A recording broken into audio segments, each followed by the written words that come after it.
Va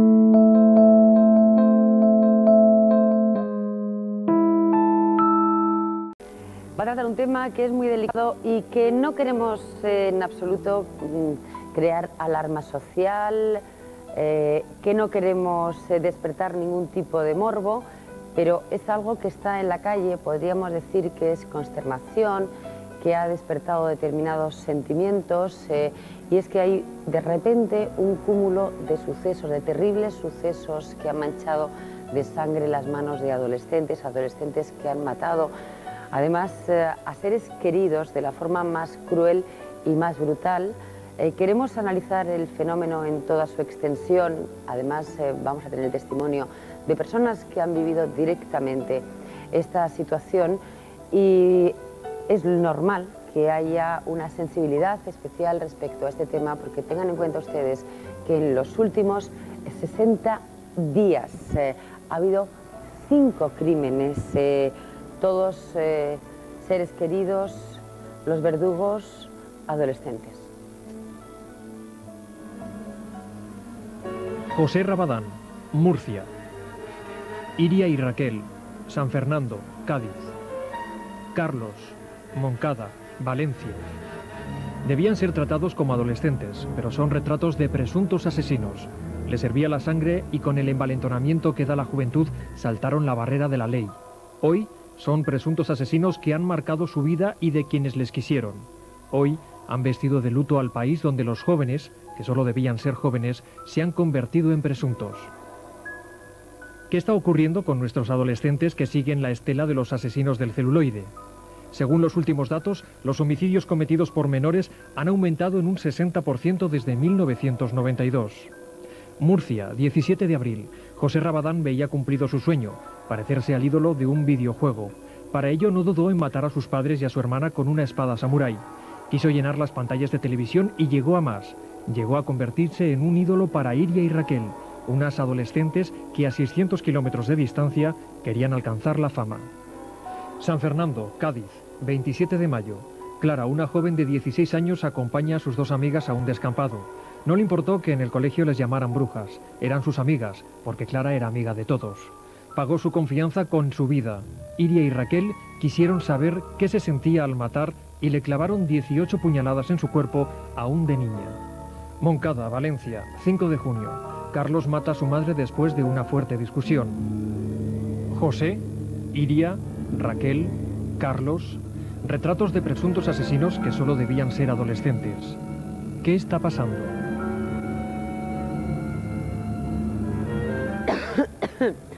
Bueno, hoy en Sabor a Ti van a ver ustedes a una persona de una forma que no han visto nunca en nuestro programa y ya se lo adelanto, porque imagínense lo que supone ser la madre de uno de esos muchachos o muchachas que han cometido un homicidio. Pero imagínense todavía otra cosa que es más terrible, ser la madre de un chico que piensa que en cualquier momento puede matarla. Les presento a María. Tengo ganas de acuchillar a mi madre hasta saber que está muerta. Estas son las palabras que descubrió María en el diario de su hijo. Aunque está en tratamiento para curar una fuerte esquizofrenia que le diagnosticaron, María teme que en cualquier momento muera a manos de su hijo. Bueno, ustedes, yo les decía que íbamos a ver a María, como no hemos visto a nadie, tienen que entender un poco que María no se quiere aparecer ni siquiera caracterizada, es tan duro la historia y la situación que está viviendo. María, muy buenas tardes, muchísimas gracias por estar aquí. María, tú tienes 3 hijos, ¿no? Sí. 3 hijos, te casaste pues como todo el mundo, ilusionada, vinieron los niños, pero tu marido enseguida empezó a cambiar, ¿no? Sí, al año de casada empezó a cambiar y bueno, de tan fuerte, con unas depresiones tan fuertes y una agresividad hacia mí que tuvimos que internarle. Al año de casada, en el 68, tuvimos que internarle. Estuvo con un tratamiento fuerte y más o menos pues ahí paró un poco la agresividad, Luego en primavera y otoño, que es lo más que le afectaba, tuvimos que volver a ingresar en el 69 por las mismas causas, ¿no?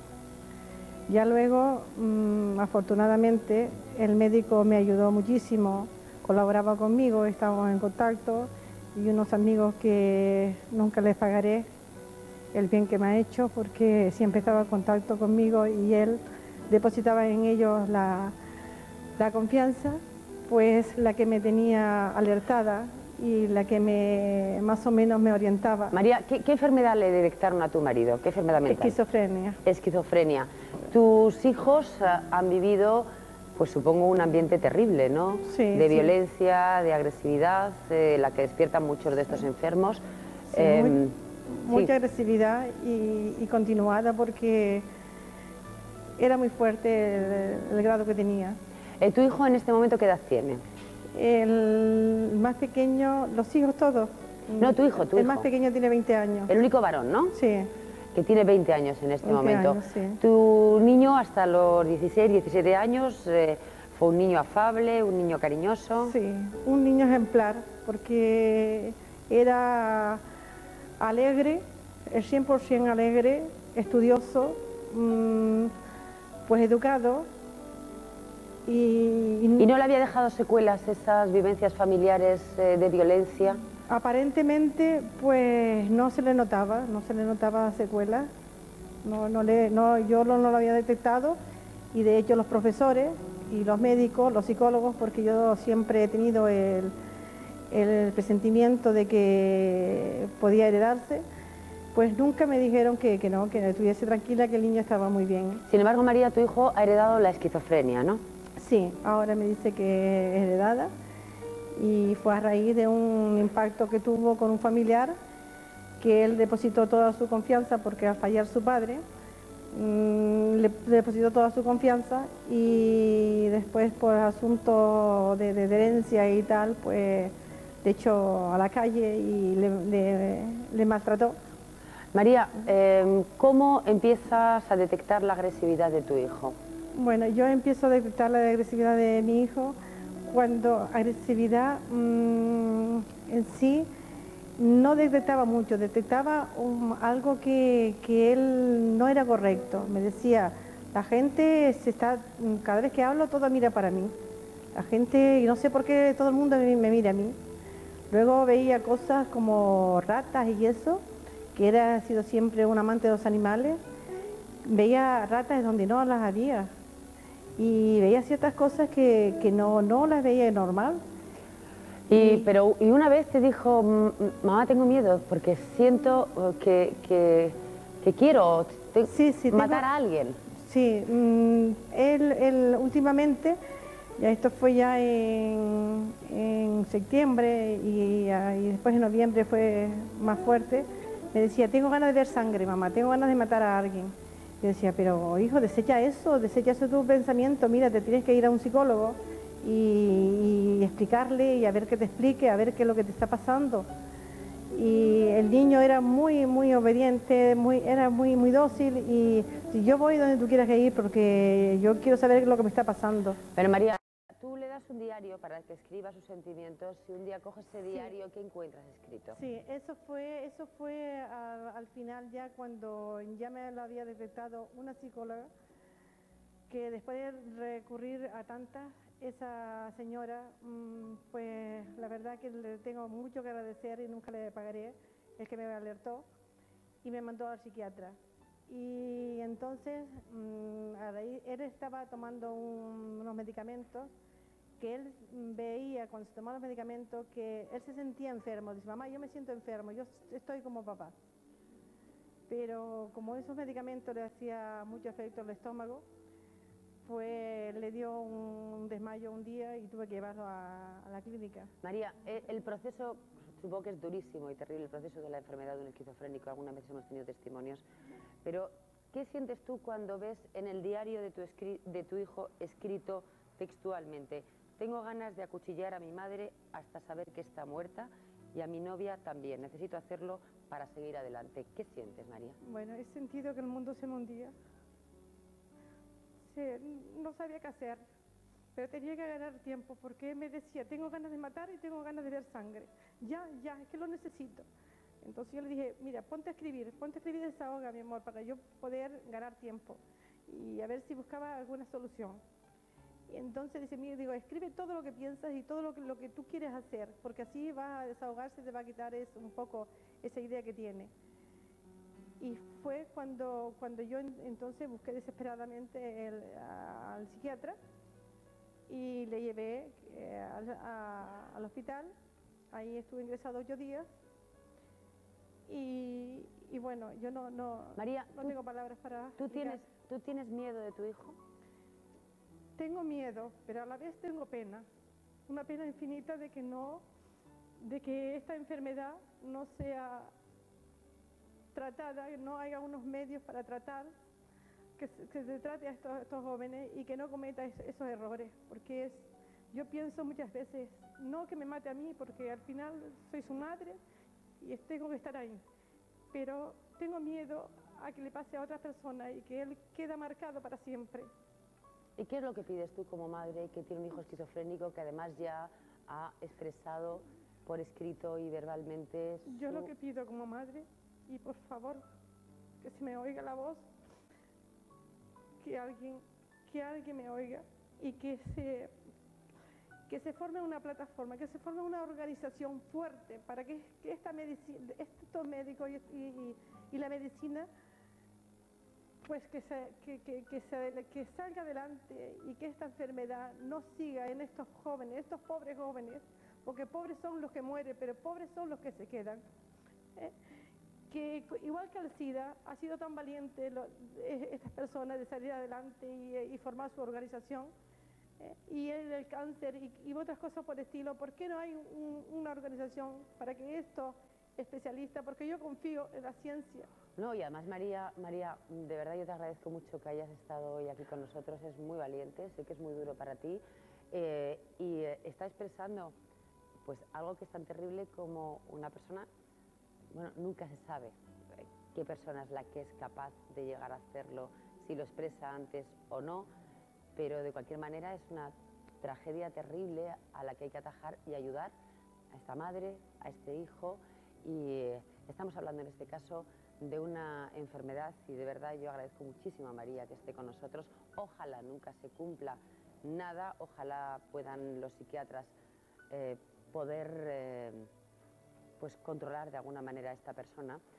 Pero es que últimamente estamos viendo demasiadas cosas terribles y nos vamos a ir directamente a un caso, a una situación que desafortunadamente todos nosotros recordamos, que es el asesinato en Moncada, en Valencia, el 5 de junio, hace nada, donde María Chapa, de 46 años, murió apuñalada a manos de su hijo Carlos.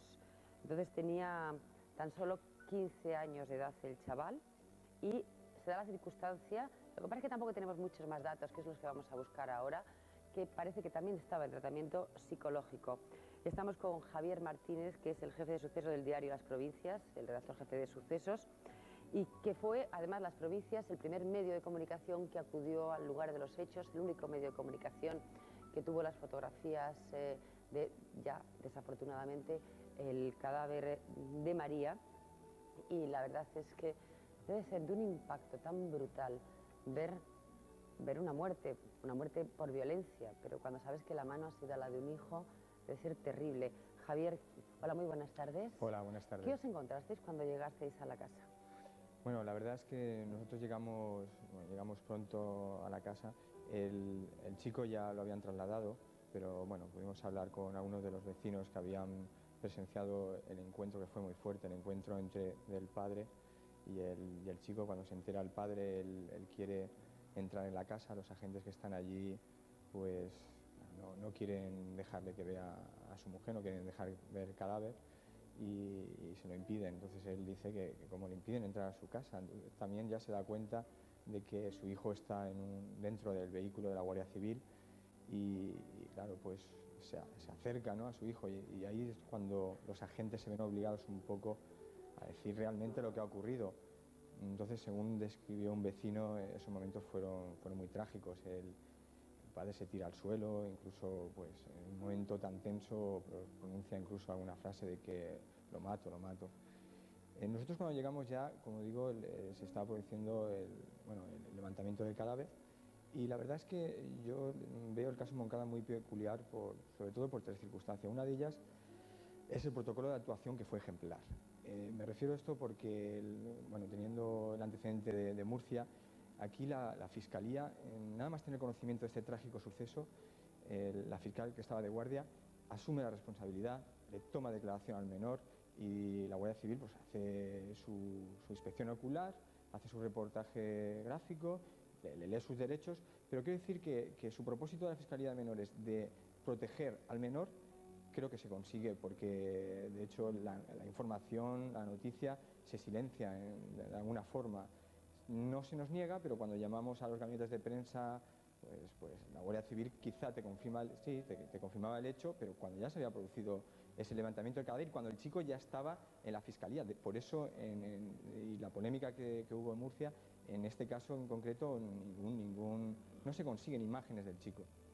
Claro, que hay que proteger a los menores. Además, en este caso, yo supongo que hay muchos sucesos de estos en el que una de las cosas que sorprenden siempre al periodista o al observador es que todos coinciden en decir, era un niño estupendo, nadie se podía imaginar nada. ¿Cómo era este niño? Claro, eso es, son otras, yo creo que las circunstancias que lo hacen más peculiar aún, ¿no? Por ejemplo, que el chico no tenía antecedentes violentos. El registro que hace la Guardia Civil en su vivienda, pues se encuentran libros de esoterismo, revistas, películas de miedo, pero por ejemplo tiene un póster de Marilyn, ¿no? Quiero decir que no tenía un póster de un actor famoso de películas de acción o algo, y toda la gente sí estaba en tratamiento psicológico, pero no tenía antecedentes violentos. Y luego otra circunstancia es el hecho de que el entorno familiar, tanto los vecinos, familiares allegados, incluso la propia Guardia Civil, nos lo define como de lo más normal. O sea, en la mayoría de los casos de violencia juvenil, digamos que el joven violento pues tiene problemas familiares. Sí, familias desestructuradas, con problemas. En este caso no había... En este caso no, en este caso dicen que incluso iban todos juntos, el matrimonio y los tres niños, por ejemplo, a comprar al supermercado. ¿Y cuál era la relación del chico con la madre?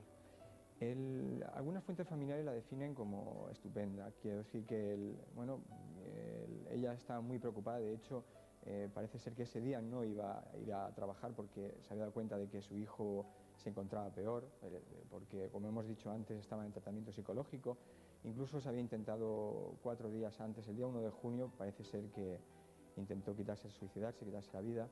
Aunque los psicólogos dicen que lo hizo más que nada por llamar la atención, más que por otra cosa. Sí, pero que el chico, por lo visto, el problema que tenía era más de depresión, es decir, sí, que no era una actitud... ¿Qué pudo pasar en la cabeza de ese chico para matar a su madre? La verdad es que Hombre, es muy difícil, yo te lo pregunto a ti, que eres un compañero, un periodista, pero vosotros que tenéis mucha costumbre, que habéis estado siguiendo el caso desde el inicio, que tenéis todos los datos, que habéis hablado un poco en todas las partes, quizá tú tengas una idea formada. Es lo que dices, es explicar lo inexplicable. Pero, por ejemplo, él, cuando en su declaración ha trascendido de que, en primer lugar, que reconoce los hechos, que confiesa, pero no sabe explicar por qué.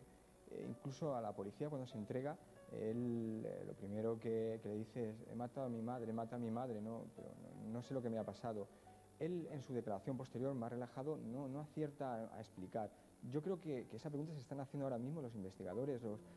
No creo que el móvil esté claro. Y en este caso hay arrepentimiento, ¿no? Porque hay otros crímenes de adolescentes donde no hay una diferencia entre el bien y el mal, no saben muy bien, no sienten, no hay remordimiento. En este caso parece ser que sí, ¿no? Parece ser que sí, porque es un aspecto de su comportamiento que yo destacaría dos aspectos o dos detalles que en cierto modo coinciden con el perfil de psicópata, aunque me imagino que luego el experto Vicente Garrido, experto en esta materia, nos podrá aclarar más. Pero, por ejemplo, se habla de un arrepentimiento espontáneo. ¿Pero arrepentimiento espontáneo cuándo? Después de apuñalar 14 veces, después de propinar 14 puñaladas. Quiero decir que la primera ya no sé, se podía haber dado cuenta. Entonces el perfil del psicópata de comprender hasta el dolor, ahí está en tela de juicio, ¿no?, si él verdaderamente comprende el dolor ajeno. Y luego un segundo detalle que a mí me llama la atención es cuando el chico es trasladado al centro de menores de Burjasot. Pues según ha trascendido también, los guardias civiles está hablando con los guardias y no está llorando, o no está bastante entero, no está preocupado por su familia, y tiene un detalle egoísta, es preguntar, bueno, en cierta parte yo lo veo egoísta, es preguntar si en el centro ese hacen gamberradas o hacen novatadas. Quiero decir que está pensando... Se preocupa por sí mismo. Claro. Oye, Javier, se preocupa por sí mismo. A mí me parece que una de las... Bueno, por supuesto, la parte más terrible es una madre que muere a manos de su hijo, y además sin ningún... Bueno, nunca hay móvil y nunca hay motivo, pero en este caso de una forma absolutamente insospechada. Pero, ¿y ahora ese padre? ¿Ese padre se ha vuelto a encontrar con su hijo en algún momento? ¿O va a haber un encuentro? ¡Qué dolor! Parece ser que los psicólogos han desaconsejado de momento el encuentro. El chico está bloqueado, tiene problemas de adaptación en el centro, está colaborando en las pruebas que se le están realizando y con los psicólogos y bueno, con los expertos, pero parece ser que él tiene un déficit de convivencia con sus compañeros, porque está en una unidad de aislamiento. Sí, él convive con sus compañeros, bueno, realiza actividades, pero luego en su habitación duerme solo, y parece ser que no se está relacionando mucho. Entonces, con este déficit y aún se le están realizando pruebas, de momento han desaconsejado ese encuentro. Bueno, realmente no podemos esperar. Muchas gracias, Javier, por estar con nosotros. Seguramente acudiremos otra vez a ti, porque estos casos yo creo que son no solo son un suceso, sino que es algo para analizar mucho más profundamente cuando se repiten, como hemos dicho al principio del programa, en 60 días 5 asesinatos cometidos por adolescentes hacia personas de su entorno. Y tenemos todos muy recientes, el 27 de mayo, cuando Clara, de 16 años, murió a consecuencia de 18 puñaladas que, hay que decir presuntamente, aunque todos sabemos que ellas se han declarado autoras, que le propinaron sus amigas, también menores de edad, tenían 16 y 17 años. Este terrible suceso, como ustedes recordarán, ocurrió en San Fernando, en Cádiz. Ha conmocionado absolutamente a nuestra sociedad, y tenemos a otro compañero de medios de comunicación, que es Óscar López Fonseca, periodista especializado en sucesos y terrorismo de la revista Época, que también ha seguido en el lugar desde el principio la evolución de todo este terrible suceso. Óscar, muy buenas tardes. Buenas tardes. En primer lugar, se ha escrito tanto que supongo que habrá muchas cosas confusas, muchas verdades a medias y muchos otros detalles que no se saben.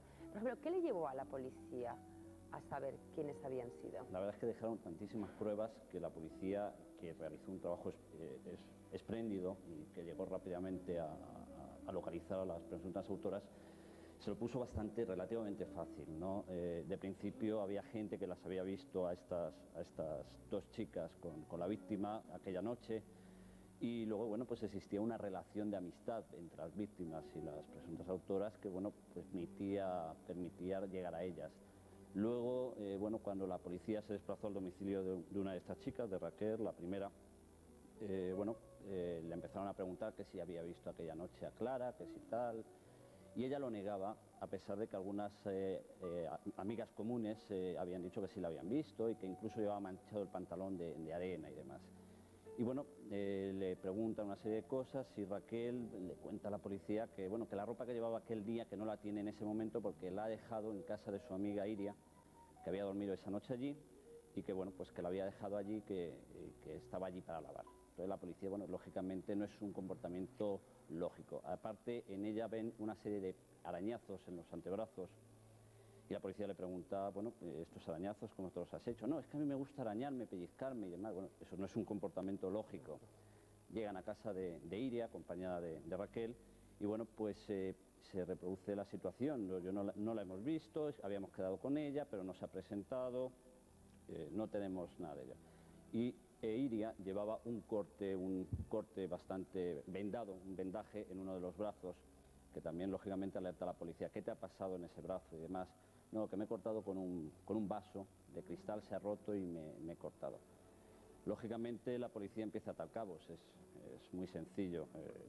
Dos personas que niegan haber visto a la víctima, pero que sin embargo hay personas que aseguran haberla visto con ellas aquella noche y que bueno, presentan una serie de heridas extrañas o no lógicas en crías de 16, 17 años que han ido a tomar una copa esa noche, pues se las lleva a comisaría. Óscar, ¿ante qué tipo de niñas estamos? ¿Enfermas mentales? Vamos a ver... ¿Personas sin norte, sin principios, sin moral? No lo sé. Yo tampoco lo sé, Ana Rosa. Eso lo tendrán que decir los psicólogos que analicen a estas chicas, lógicamente, porque son las que van a escudriñar lo que pasó por su mente en aquel momento, en los momentos previos, incluso en esa supuesta preparación que hacen en un centro comercial días antes del crimen, ese supuesto ensayo. ¿Qué pasa en dos chicas que son absolutamente normales, que van al instituto, que suspenden, pero como suspende tantísima gente? Que es verdad que leen libros de terror, que ven películas de terror también. Bueno, tampoco vamos a criminalizar. Cuando vayamos a una librería y veamos que alguien coge un libro de Stephen King, vamos a decir, Dios mío, ¿estamos ante un psicópata? No, son aficiones normales. ¿Que vestían de negro? ¿Quién no viste de negro ahora? Los críos visten, los chavales jóvenes, pues visten negro, es un color habitual. ¿Qué pasa por su cabeza? Bueno, pues evidentemente hay un proceso que lógicamente será distinto en cada una de ellas. No es un proceso paralelo que le lleva a las dos a cometer presuntamente el crimen. ¿Cuál es ese el proceso? Bueno, pues ya te digo, depende de cada una de ellas, ha sido diferente. Hay un elemento que va a ser fundamental en las investigaciones, en la instrucción de sumario, que son los textos que se encuentran sobre todo en casa de Iria, relacionados con la muerte, la reencarnación, incluso textos que aludían a una supuesta, bueno, no sé si llamarlo envidia hacia la víctima, bueno, había sido su amiga, pero lo había dejado de ser. Esta chica, Clara, tenía un novio, un noviete y demás, bien visto, ya nos tenía... O sea, que entonces estamos también, de alguna manera, ante no esa víctima que eligen por azar, sino a una persona concreta. Te voy a pedir un momento, porque tenemos al otro lado del hilo telefónico, Óscar, a José Antonio García, que es el padre de Clara. Don José Antonio, hola, muy buenas tardes. Buenas tardes. Bueno, en primer lugar, pues nuestro pésame, y después nosotros, por supuesto que tienen este programa a su disposición, entendemos perfectamente que no están en situación de ir a ningún lugar con el dolor que tienen, pero usted creo que quería hacer unas aclaraciones respecto a su hija por las informaciones que surgen al principio, nada más conocerse el suceso, cuando todavía no se sabe muy bien qué ha pasado, ¿no? Pues sí, en cuanto a eso le puedo decir que hubo periodistas y cadenas de televisión incluso que no fueron los profesionales que tenían que haber sido. Entiendo que están obligados a informar, pero la información debe ser veraz lo más posible, ¿no? Y con Clara no lo hicieron, o sea, mezclaron a Clara en el mismo saco que aquellas que la habían matado. Incluso con ellas, pues también dijeron cosas que pienso que no eran las que debían de haber dicho, ¿no? Pero en este caso a mí me interesa mi hija, que ya no se puede defender y yo tengo que defenderla. Ustedes creo que están recogiendo firmas en este momento para que se cambie la ley del menor, ¿no? Sí, vamos. Nuestro interés es que a Clara se le haga justicia. Y la verdad es que vamos a tener problemas, ya que está a punto, a primeros de año, de que salga la nueva ley del menor, ¿no? La ley de responsabilidad penal del menor, en la cual se contemplan unas penas que la verdad no creemos que sean lo que se necesita para corregir este tipo de delito, ¿no? Unas penas que van de 1 a 5 años de arresto, ¿no? En un centro adecuado para estos niños, ¿no? Pero, José Antonio, ustedes en este momento están iniciando esa batalla. Yo le agradezco que mucho que haya estado aquí, que hay que aclarar. Clara no está para defenderse, su familia para dejar claro que era una niña absolutamente normal, que en las primeras informaciones pues se llega a unir. Óscar, a mí me gustaría, de alguna manera tú como periodista que estás siguiendo, ¿qué es lo que más te ha llamado a ti la atención? ¿Qué es aquello que crees que debe estar informada la opinión pública respecto a este caso? Vamos a ver, a mí hay diferentes elementos en el suceso que llaman la atención. No es habitual que dos chicas bueno, se conviertan en homicidas, sobre todo de corta edad. Evidentemente eso ya en sí es algo llamativo. En segundo lugar, el primer comportamiento que tienen las chicas en el juzgado, una vez que han pasado por comisaría y luego van al juzgado. San Fernando de Cádiz, quien lo conozca, pues es una ciudad pequeñita, no es excesivamente grande, por tanto el juzgado es un edificio pequeño. Y ya se estaban esperando a pasar al juzgado en una sala, acompañada lógicamente de funcionarios del Cuerpo Nacional de Policía, y en la calle pues se estaba produciendo una manifestación y había gritos de asesinas, asesinas, y una de estas chicas le pregunta a la gente que le estaba custodiando, ¿nos podemos reír? La gente se queda un poco sorprendido. ¿Nos podemos reír? Se queda un poco sorprendido y dice, bueno, sí, claro, no sabía muy bien. Y bueno, pues estas empiezan a dibujar en su rostro pues una sonrisa. Incluso comentaban con gente con la que estaba presente en aquellos momentos que ellas, bueno, una de ellas andaba por el pasillo, acompañada lógicamente de los agentes, casi pavoneándose y sabiéndose que era el centro de atención de aquello. Lógicamente, en un primer momento, tampoco creo que en ese momento sean muy conscientes de qué es lo que ha pasado, cuáles son las consecuencias que van a tener tanto a la familia de la víctima como a sus propias familias como a ellas.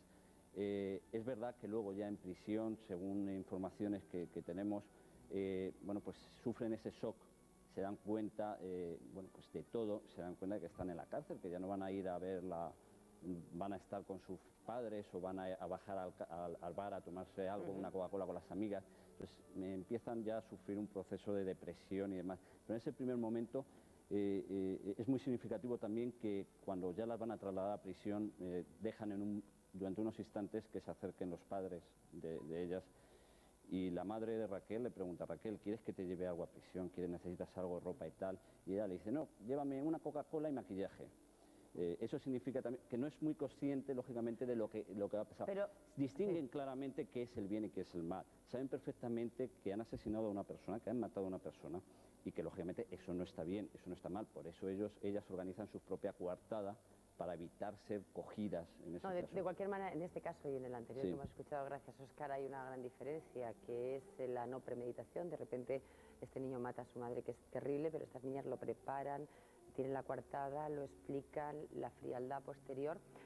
Y ahora yo les quiero presentar a una persona que ha sido víctima, precisamente, que afortunadamente hoy está aquí con nosotros. Esto ocurrió hace algún tiempo, pero ha sido víctima de esta violencia adolescente, pero con la intención de asesinarle. Francisco Manuel Padilla. Fran tenía 16 años cuando intentaron matarle. El agresor tenía su misma edad. Le apuñaló en el estómago, hiriéndole gravemente la vesícula y el hígado. El motivo era exnovio de la chica con la que salía Fran. Aún arrastra secuelas físicas y sobre todo psicológicas. Han pasado 6 años, ¿no, Fran? Sí, Rosa, 6 años han pasado. Han pasado 6 años, a ti te intentan asesinar, bueno, pues no se sabe, por celos, muy bien. ¿Qué secuelas han quedado? Secuelas, tengo aquí una cicatriz de 15 centímetros y aquí en el lateral tengo del drenaje. Y también te quedan, esa es la física, pero también te quedan secuelas psíquicas, las cuales en el juzgado te las deniegan. Porque sufrí una agresión con arma blanca, que te intenten matar, para mí queda secuela psíquica, física, de todas clases, porque ya no va uno a la calle como iba antes. Era un adolescente también, sí, tenía la misma edad que yo. 16 años, sí. Él fue a matarte. Sí, a matarme. Él le dijo a María Ángela, la chica que yo conocí, que era su exnovia, que iba al supermercado, yo iba al supermercado a matar a Paco. ¿Y qué le ha pasado a él? Él está ahora mismo en 3er grado, va a dormir a la cárcel y me tiene que pagar una indemnización de 3.224.000 pesetas, 3 millones por las secuelas que me ha hecho y 224.000 pesetas por los 32 días que se supone que yo he estado de baja, que no son 32 días, yo estaba más de 32 días. Pero él ahora va a dormir a la cárcel, quiere decir que ya fuera... Dormir a la cárcel y yo estoy esperando a ver si coge dinero o trabaja para que me pague la indemnización. ¿Tú tienes miedo cuando vas por la calle? Tanto como antes ya no, porque ya tengo tanta confianza con mis amigos, mi madre, el apoyo de las personas, me dicen que trabaje, que las cosas del pasado que las olvide. ¿Y tú te explicas todo esto que está pasando? ¿Sí?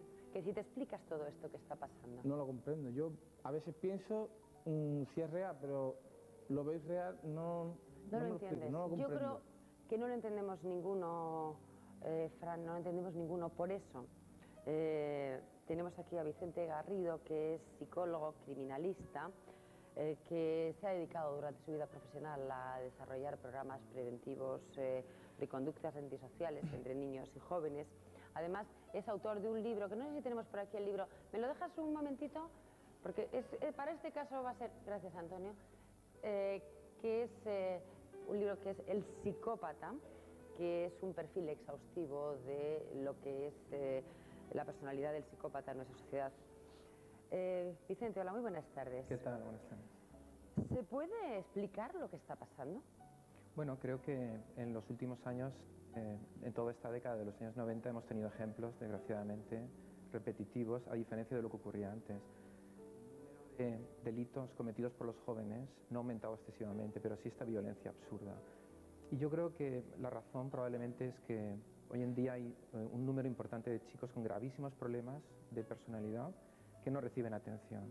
Es duro decir esto, pero en España no tenemos programas de atención infantiles y juveniles para responder a este tipo de problemas. Es decir, chicos con una personalidad que puede desembocar en un homicidio no reciben ningún tipo de atención. Vicente, si yo hago una deducción a lo mejor fácil y de titular de periódico, perdón, de titular de programa de televisión, que es decir, periodístico, ¿podría decir que van a seguir aumentando los casos? Sin duda. Yo creo que tenemos que estar preparados porque hay otros muchos chicos con muchos problemas en las mismas circunstancias que estos ¿Pero qué casos, problemas pueden desgraciadamente. tener, por ejemplo, Raquel e Iria?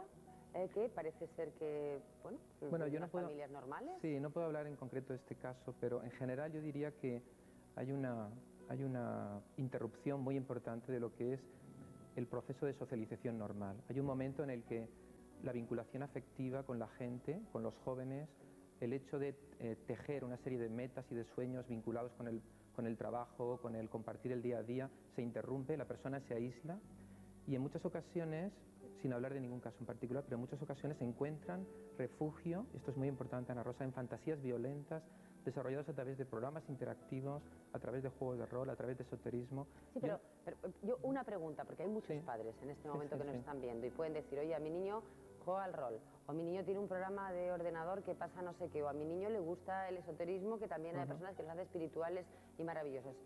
¿Eso incita?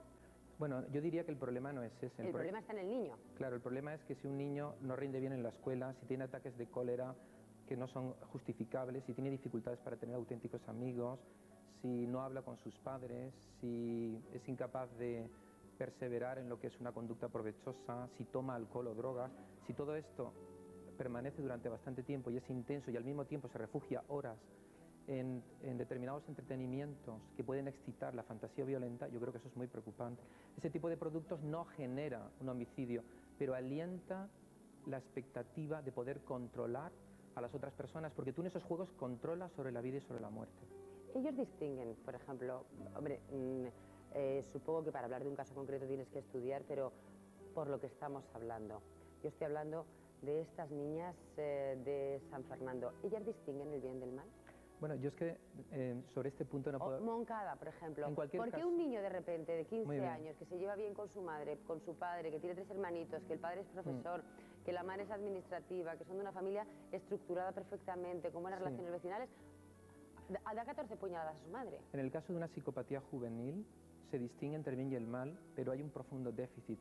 Y es que no se ha integrado el mundo de los afectos básicos, la compasión, la piedad, la ternura, el amor, en lo que es la toma de decisiones habitual. Su razonamiento es correcto, pero puede ser que el razonamiento Espérate que yo no sé si el micrófono se está yendo o está fallando o es solo el estudio o es fuera, por si acaso. No, es que a veces puede ser aquí dentro, pero por si acaso. No, simplemente estaba planteando una pregunta. ¿Puede un joven ser completamente normal si los afectos, las emociones básicas que definen una relación sana no están integradas en lo que es la reflexión cotidiana? ¿Es posible decir de alguien que, por ejemplo, no comprende los sentimientos de otra persona, que es una persona completamente normal, aunque distingan el bien y el mal? Yo creo que ese es el trastorno gravísimo de la psicopatía. Y eso es la razón por la que muchos padres no llegan a entender que sus hijos pueden estar gravemente perturbados aunque no tengan alucinaciones, aunque no tengan delirios, etc. Vicente, estos niños, estas personas que han asesinado, aunque sean adolescentes, ¿tienen que ir a la cárcel? Yo creo que necesitan un buen programa terapéutico. Deben de recibir un castigo, porque han cometido un delito gravísimo. Pero lo más importante, a pesar de que yo entiendo muy bien a los padres de Clara, aunque a ellos les cueste un mundo entenderlo, porque si probablemente fuera un familiar mío, yo también tendría que hacer un enorme esfuerzo. Lo más importante no es cuánto tiempo van a estar privados de libertad, sino qué se va a hacer con ellos. Porque 10 años, 15 años de privación de libertad sin hacer nada, tenemos una persona con 35, con 40 años, todavía muy joven. Lo importante no es tanto el tiempo que va a estar privado, sino lo que se va a hacer. Y desgraciadamente en España no contamos con programas para atender a estos chicos. Y sobre todo la prevención. Perdona, tenemos una llamada. Sí, hola, buenas tardes. Hola, buenas tardes. Sí, Ana María, dime. Hola, mire, me llamo Ana María y quería dar mi testimonio como madre que me pasó a mi hijo el 21 de mayo, de la madrugada, entre las 2 y las 2:30.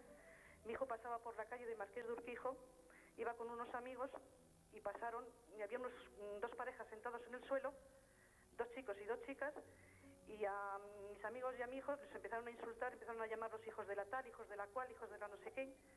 Mi hijo cometió un error de volverse, que no se tenía que haber vuelto, y dijo, ¿qué pasa?